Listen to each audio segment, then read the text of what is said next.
Sabemos que hoy en día la comunicación a distancia es un aspecto importante de nuestras vidas, pero ¿te has preguntado qué pasa con la seguridad de nuestros documentos?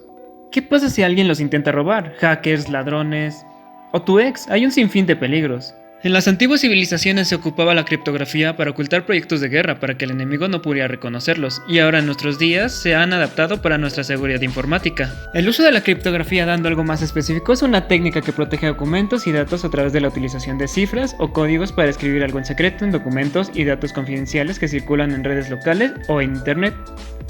Esto hace posible el intercambio de mensajes de manera que solo pueden ser leídos por la persona a quienes van dirigidos. Con la aparición de la informática y el uso masivo de las comunicaciones digitales, ha producido un número creciente de problemas de seguridad. Con el uso de nuevas tecnologías, la criptografía fue ampliamente divulgada, empleada y modificada. Se construyó nuevos algoritmos matemáticos.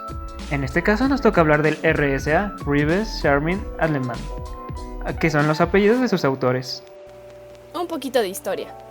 Este algoritmo fue registrado el 20 de septiembre de 1983. El 20 de septiembre del 2000, tras 17 años, expiró la patente RSA, pasando a ser un algoritmo del dominio público. Este popular sistema se basa en el problema matemático de la factorización de números grandes. Para entrar en materia, el sistema criptográfico, con clave pública RSA, es un algoritmo asimétrico cifrado de bloques, que utiliza una clave pública, la cual se distribuye en forma autenticada preferentemente, y otra privada, la cual es guardada en secreto por su propietario.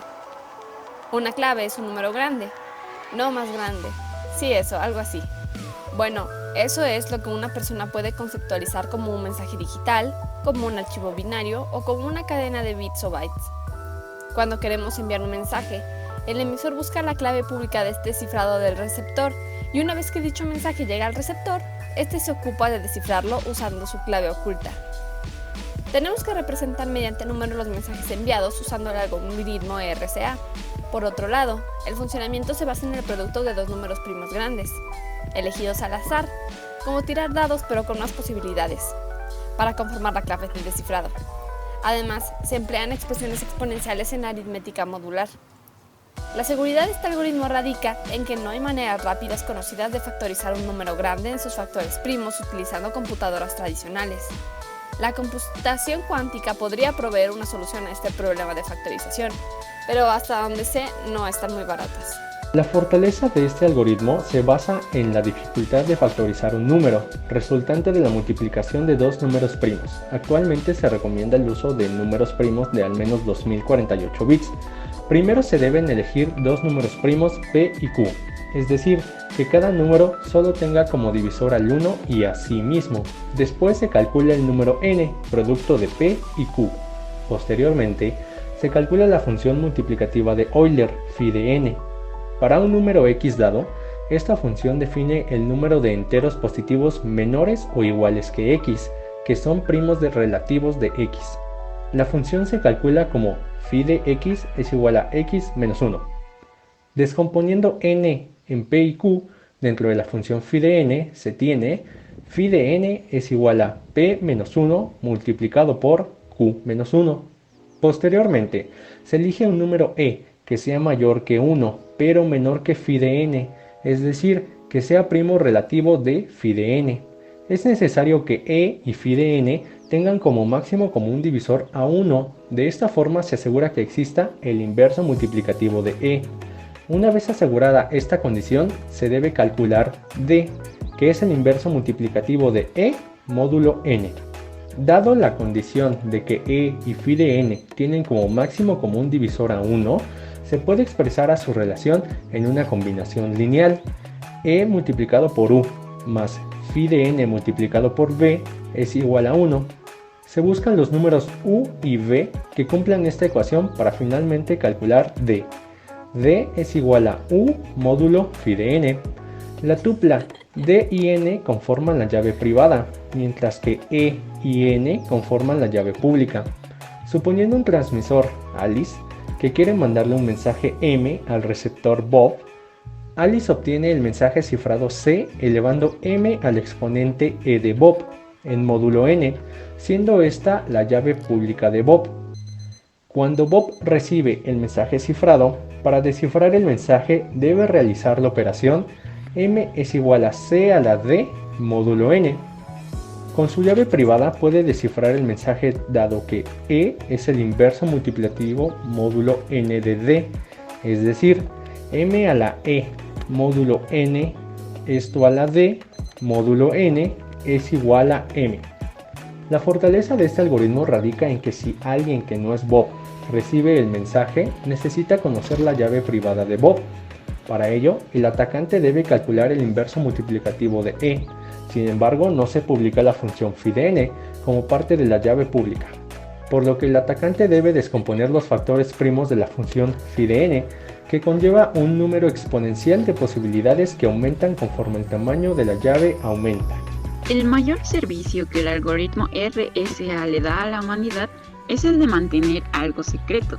Y con algo podemos referirnos a cualquier tipo de información, desde contraseñas hasta archivos más pesados, que se mandan a la red en forma de pequeños paquetes con dígitos codificados y guardados.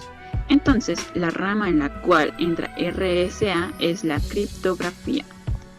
La criptografía guarda todo tipo de secretos en Internet, desde contraseñas hasta criptomonedas, como el Bitcoin.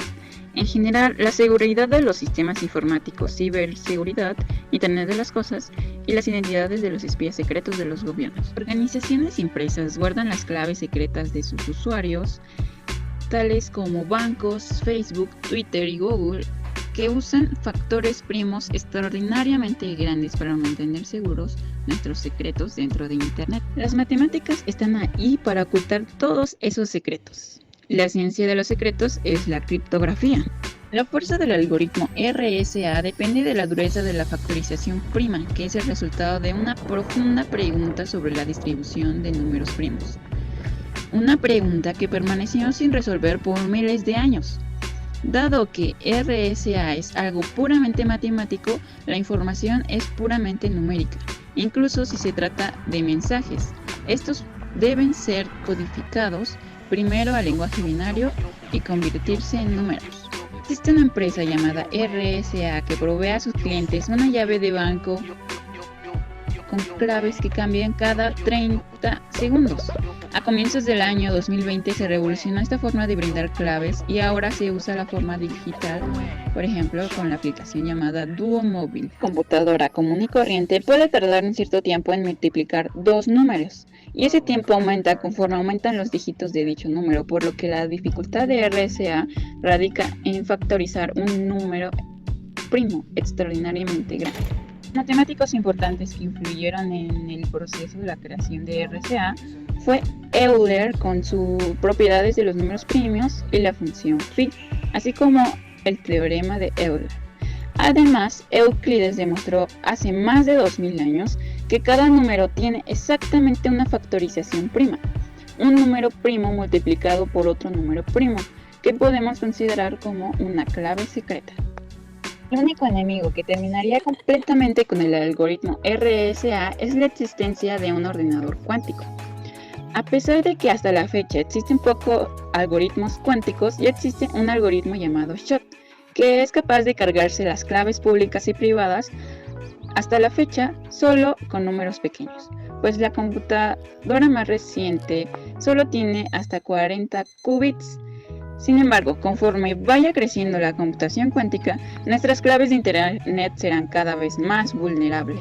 Sin embargo, y a pesar de todo, ya se están creando poco a poco algoritmos post-cuánticos previendo la posibilidad de un superataque cuántico. Teoría de complejidad llamamos NP, Non-Deterministic Polynomial Time, al conjunto de problemas en los que podemos comprobar en un tiempo razonable polinomial si una respuesta es correcta o no. Y P de Polynomial Time es el conjunto de problemas a los cuales es posible hallar una respuesta en un tiempo razonable. La pregunta es, ¿un problema en P estará también en NP? La teoría de la complejidad tiene en sí misma implicaciones con diversas ciencias, desde la física, biología y en general para nuestra comprensión básica de todo. De manera muy real, algo conectado a PNP aparece en las luchas de los científicos y los artistas. El problema que nos invita a resolver el algoritmo RSA no lleva tanto tiempo comprobarlo como encontrar una solución. Entre más grande es el número primo, más tardados son ambos procesos. Es por ello que entra en el paradigma de los problemas PNP. El problema PNP es uno de los 7 problemas del milenio, uno de los más difíciles y que vuelve locos a matemáticos e informáticos. Veamos un ejemplo. Estás en tu casa sin poder salir, trabajando en tus tareas, cuando de repente te sale en pantalla la más novedosa protección contra el coronavirus. Ves que es una buena oferta, por lo que sacas tu tarjeta de crédito para comprarla. Haces todo el proceso, metes todos tus datos y finalmente realizas la compra. Justo cuando se envían tus datos personales es cuando entra en acción RSA, pues estos son enviados de un punto a otro y podrían ser escuchados por alguna otra persona o dispositivo. Ahora veamos el proceso de generación de llaves. Este proceso se lleva a cabo en el servidor del sitio donde deseas hacer la compra.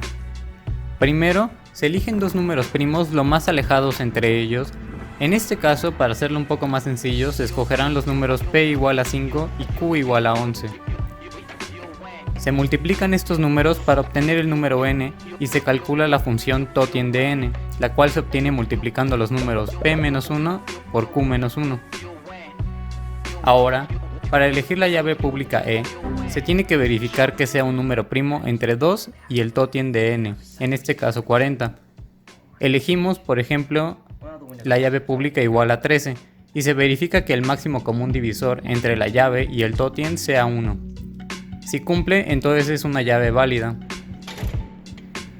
Para elegir la llave privada, se tiene que verificar que el producto de las llaves pública y privada módulo el totien de n sea igual a 1. En este caso, la llave privada resulta ser 37. Este proceso puede llevar algo de tiempo dependiendo de la implementación. Una vez se tienen las llaves pública y privada, el sitio web publica el número n y la llave pública para que tu dispositivo pueda cifrar el mensaje y solo pueda descifrar el sitio web. Ahora veamos el proceso de cifrado. Una vez tu dispositivo conoce la llave pública y el número n, supongamos que el mensaje es un 8. Para cifrarlo, se hace la operación 8 elevado a la 13 y a eso se le aplica la operación módulo 55. De esta forma, el mensaje está cifrado y listo para enviarse. Una vez se envía el mensaje cifrado y el servidor del sitio web lo recibe, este ya conoce la llave privada, por lo que procede con la decodificación. En este caso, se eleva el mensaje cifrado a la potencia la llave privada y se le aplica la función módulo n. De esta forma se recupera el mensaje original. Así es como se envían de forma segura tus datos utilizando RSA.